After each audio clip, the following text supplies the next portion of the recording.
So చాలా వరకు ఏంటంటే అందరు వెయిట్ చేస్తున్నారు, ప్రభాస్ గారి సినిమా ఎప్పుడు వస్తుందిరా భయ్య అని చెప్పేసి అందరు అనుకుంటున్నారు. అండ్ అదే అంటే ఏంటంటే ఇప్పుడు ప్రీ రిలీజ్ ఈవెంట్ అయితే జరిగింది కల్కి మూవీది. ఇంకా ఒకటి ఏంటంటే చాలా వరకు ఏం చెప్తున్నారు అంటే రికార్డ్స్ బద్దలు కొడుతుంది ఖచ్చితంగా ఈ సినిమా అని చెప్పేసి అయితే అందరు మాట్లాడుతున్నారు. మరి నిజంగానే రికార్డులు కొల్లగొట్టబోతుందా లేదా కల్కి మూవీ అనేది?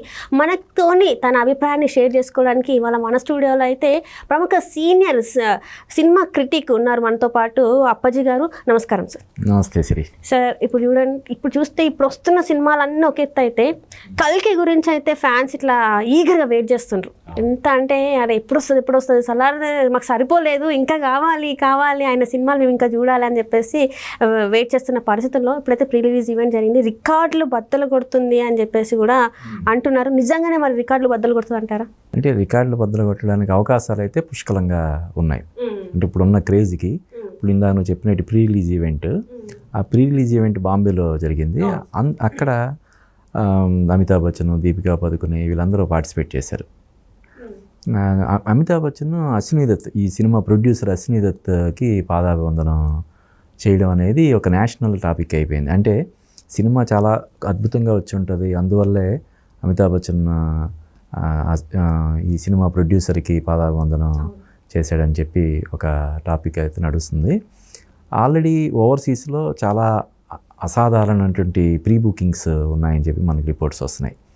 కాబట్టి అంటే ఇంతకుముందు నువ్వు చెప్పావు సలార్ సినిమా సక్సెస్ అయినా కూడా ఆ సక్సెస్ ప్రభాస్ ఫ్యాన్స్ని పూర్తి స్థాయిలో సాటిస్ఫై చేయలేకపోయింది. కాబట్టి ఈ సినిమా మళ్ళీ బాహుబలి డేస్ తీసుకొస్తుందని చెప్పి అందరూ అంచనా వేస్తున్నారు. ఇంకో రెండు మూడు రోజుల్లో రిలీజ్ అవుతుంది కాబట్టి మనం వెయిట్ చేయాల్సిందే. అంటే ఇక్కడ ఏంటంటే సార్, సలార్ చాలా మంది ఏమన్నా అంటే ఇది జస్ట్ ఫ్యాన్స్ కోసం తీసిన సినిమానే, ఫ్యాన్స్ మాత్రమే ఎంజాయ్ చేస్తారు అని చెప్పేసి మాట్లాడినారు. అట్లనే బయట టాక్ కూడా అట్లనే వచ్చింది. అంటే అనుకున్నంత స్థాయి రికార్డ్ కలెక్షన్స్ అయితే అది కొల్లగొట్టలేదు. బాహుబలి బ్రేక్ చేస్తుందని అనుకున్నారు రికార్డ్స్ అన్నింటినీ, సలార్ ఏమో బ్రేక్ చేయలేదు. అండ్ ఇప్పుడు మరి కల్కి గురించి కూడా కొంచెం అటు ఇటు చూస్తుంటే కొంతమంది యూట్యూబ్లోనే కావచ్చు, కొంతమంది బయట కావచ్చు, కొంచెం ఇట్లా పోక్ చేస్తున్నారు. ఏంటంటే నెగిటివ్గా స్ప్రెడ్ చేద్దామని అయితే ట్రై చేస్తున్నారు. మరి ఆ నెగిటివిటీని దాటుకొని మరి సినిమా సక్సెస్ పొందే అవకాశం ఉందా? రికార్డ్స్ అంటే ఓవర్సీస్లో కావచ్చు, బయట చూసుకున్న బయట కంట్రీస్లో కూడా ఎట్లా ఉందంటారు? మరి అంటే ఇప్పుడు మన తెలుగులో ఉదాహరణకి ఆల్రెడీ మనకు 6 months అయిపోతుంది. ఈ 6 monthsలో ఈ సంవత్సరంలో ఇప్పటివరకు కరెక్ట్ సినిమా, సరైన సినిమా రాలేదు, సక్సెస్ కూడా కాలేదు. అంటే కుటుంబ సమేతంగా సినిమాను చూసే ఇది ఇప్పటివరకు జరగలేదు ఈ సంవత్సరం. ఈ సినిమాతో అది జరుగుతుందని చెప్పి అందరూ ఎక్స్పెక్ట్ చేస్తున్నారు. సకుటుంబ సమేతంగా థియేటర్లకు వెళ్ళి సినిమా చూసేలాగా ఉంటుందని చెప్పి అందరూ అనుకుంటున్నారు. మనం ఇంతకుముందు చాలా రోజులు మనం డిస్కస్ చేసుకున్నాం, థియేటర్లో మూతపడే పరిస్థితి. అంటే సినిమాలు లేక, సరైన సినిమాలు లేక సింగిల్ స్క్రీన్స్ చాలా వరకు అంటే స్వచ్ఛందంగా వాళ్ళ లేదు, ఎలాగో సినిమాలు లేవు, వేస్తున్న సినిమాలకి ఆదరణ దక్కట్లేదు, 10 మంది 15 మంది కంటే రావటం లేదు. ఇటువంటి పరిస్థితుల్లో మేము థియేటర్లో రన్ చేయలేమని చెప్పి థియేటర్లు మూసుకున్న పరిస్థితి. ఇప్పుడు ఈ సినిమాతో థియేటర్లు తెరుచుకోవడంతో పాటు ఆ థియేటర్లన్నీ కూడా కలకల్లాడతాయి అనే అంచనాలు అయితే చాలా గట్టిగా ఉన్నాయి.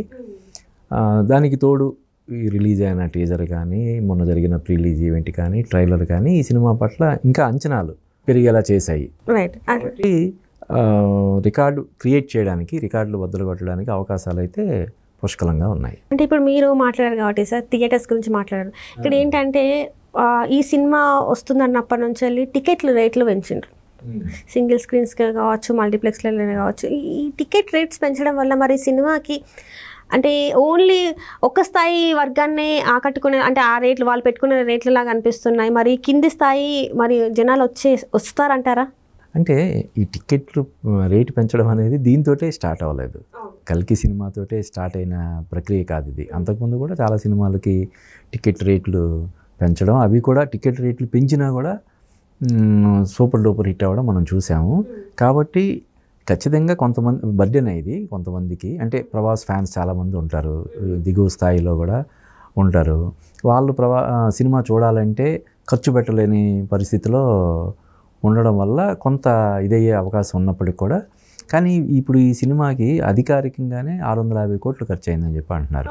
ఎందుకంటే ప్రభాస్, అమితాబ్ బచ్చన్ కమల్ హాసన్, దీపికా పదుకునే, దిశా పటాని, వీటన్నిటితో పాటు ఒక అంతర్జాతీయ స్థాయి ప్రమాణాలు నిర్మాణ విలువల పరంగా ఇంటర్నేషనల్ స్టాండర్డ్స్లో, అంటే ఇది ఒక తెలుగు సినిమాగానో లేదంటే ఒక ఇండియన్ సినిమాగానో మనం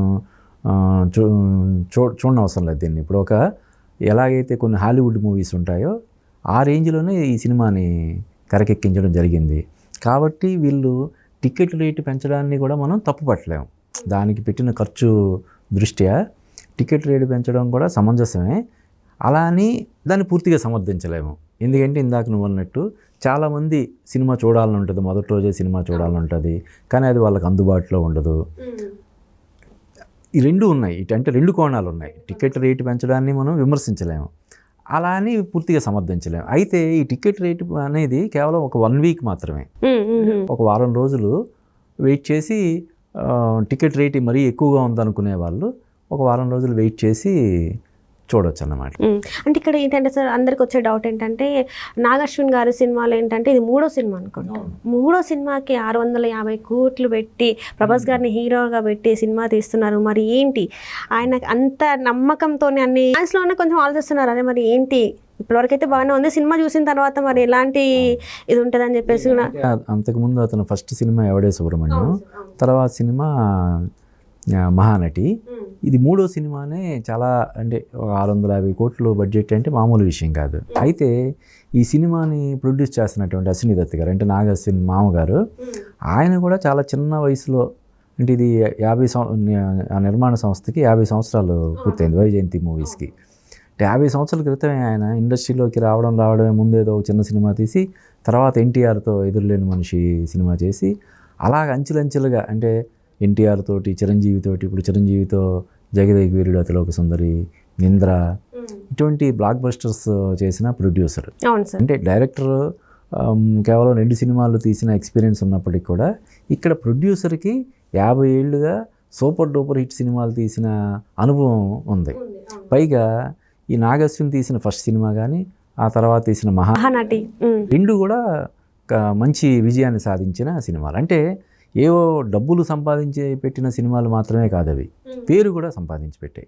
అంటే మహానటి సినిమా చూసిన తర్వాత, విడుదలైన తర్వాత దాదాపుగా మన తెలుగులో ఉన్న అందరూ పెద్ద హీరోలు కూడా నాగశ్విన్ సినిమా చేస్తానంటే టక్కున కాల్ షీట్ ఇచ్చే స్థాయి.